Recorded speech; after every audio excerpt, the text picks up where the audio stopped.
So I'm back in my own car, unfortunately, and weirdly, I'm sat in the passenger seat.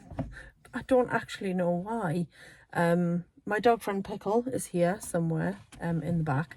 I got back from the cinema a little while ago and decided I was going to do my review now. I'm not falling behind. I've got this film and another film to talk about. The other one I watched a couple of days ago. I need to get back to doing them immediately after coming out of the film, but that's not always possible. So here I am on my drive. I went to see a film this evening. The film is called Sinners, and it is written and directed by Ryan Coogler, who is best known to most as the director of Black Panther, of the original Black Panther film, and of its sequel, I believe. But this is a film an original film he has written and directed. And it stars Michael B. Jordan, who Coogler also worked with on Black Panther. Michael B. Jordan played Killmonger opposite the late, wonderful Chadwick Boseman's Black Panther. So they have history together. And I totally understand why, when casting this particular project, Coogler turned to Michael B. Jordan, because he has a very long career for someone of his age. Although I just looked him up, he's born in 87, he's 6 years younger than me. So yeah, he's 37 now, approaching 40. He's had a very, very long career. I first saw him as Wallace in The Wire. Which must have been an incredible training ground for a young actor, working around people like Idris Elba and everybody else in The Wire who's amazing.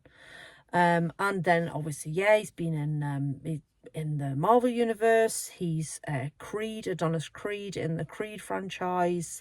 But I've also seen him in more serious films like Just Mercy. So I do believe Michael B. Jordan has range. I think he's an interesting actor. And here he's actually playing twins. I haven't actually said the name of the film, have I? The film is called Sinners.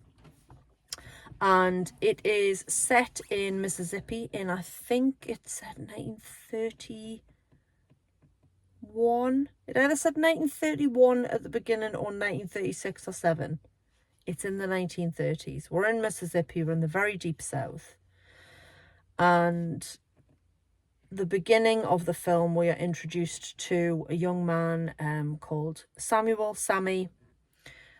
He stumbles from a car into a little church, which is run by his father, who's a preacher. And it's clear that young Sammy has seen some things over the past however many hours.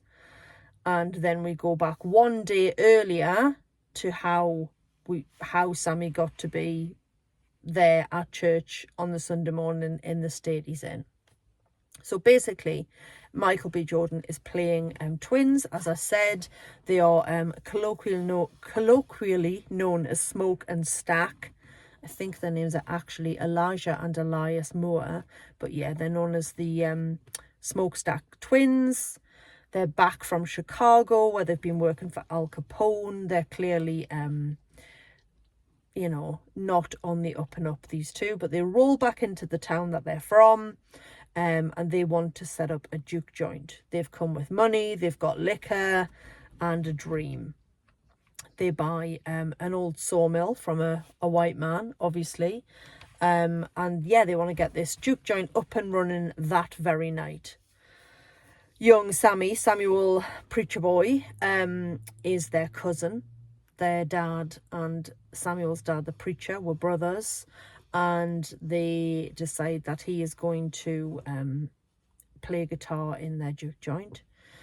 Young Samuel is torn between sort of the life that he wants and the life that he's sort of tied to. I guess his father's thinking he's going to go into preaching.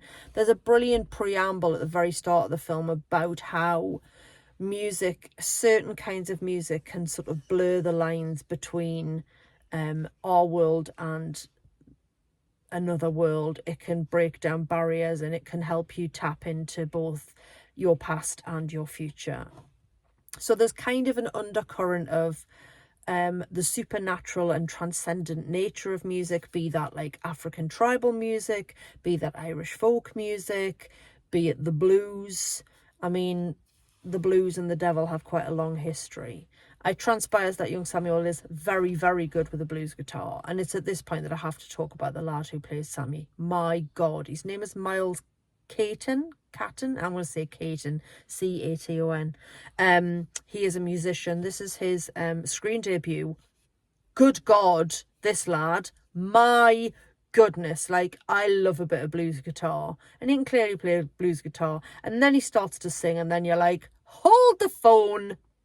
Now I get it, I'm white, deeply, deeply white, 0% Welsh and deeply white. That's what I am, that's who I am. But I did grow up with parents who loved Motown, who loved soul music, who loved blues music. So, like, I've always known who B.B. King is, and I know what his guitar was called, and I love Stevie Wonder, and, you know, so I've been around that sort of music since I was a kid. So I've got an appreciation for it. I wouldn't like pretend to know the whole history of blues music, but I can appreciate good blues, and Miles Caton plays excellent blues. So they've got the juke joint, they've got booze, they've got, you know, there's a local Chinese couple who runs a store, they're going to do the food, and then there's they've each got women in their lives, each of the twins. One's ex is the actress Haley Steinfeld, who plays Mary.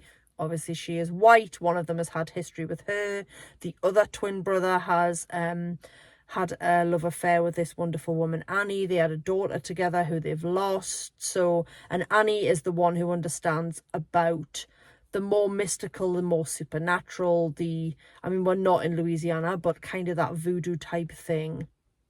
She's very sort of superstitious and tapped into otherworldly stuff. So when things start to go down at the juke joint, when a man turns up with a couple and asks just to come in and play some music, Annie is the one who says something isn't right here. She's absolutely right, because this man, Remick, and Bert, and what was her name? I've forgotten the woman's name. Basically, Remick turns up at the door of a farmhouse and says that he's had a falling out with I'm going to use the word Injuns, the local Native Americans. He convinces them to let him in, and lo and behold, it turns out that he's a vampire. So he very swiftly turns that couple, and the three of them rock up at the juke joint and ask to be invited in.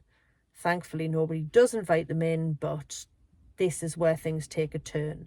It's quite a slow burn, this film, and it doesn't get horror and full on until the last third. But I was invested in the characters, in the history of the twins. I was invested in Sammy and the power of the music and all that sort of stuff. And I was happy to watch these characters just grow and sort of see where the story took me. Obviously, I knew from the trailers that we were building up to vampires, and comparisons have been made to Quentin Tarantino's. It's not Quentin Tarantino's, it's Robert Rodriguez's From Dusk Till Dawn, because you've got a load of people trapped in a bar / juke joint and vampires at the door. It's excellent.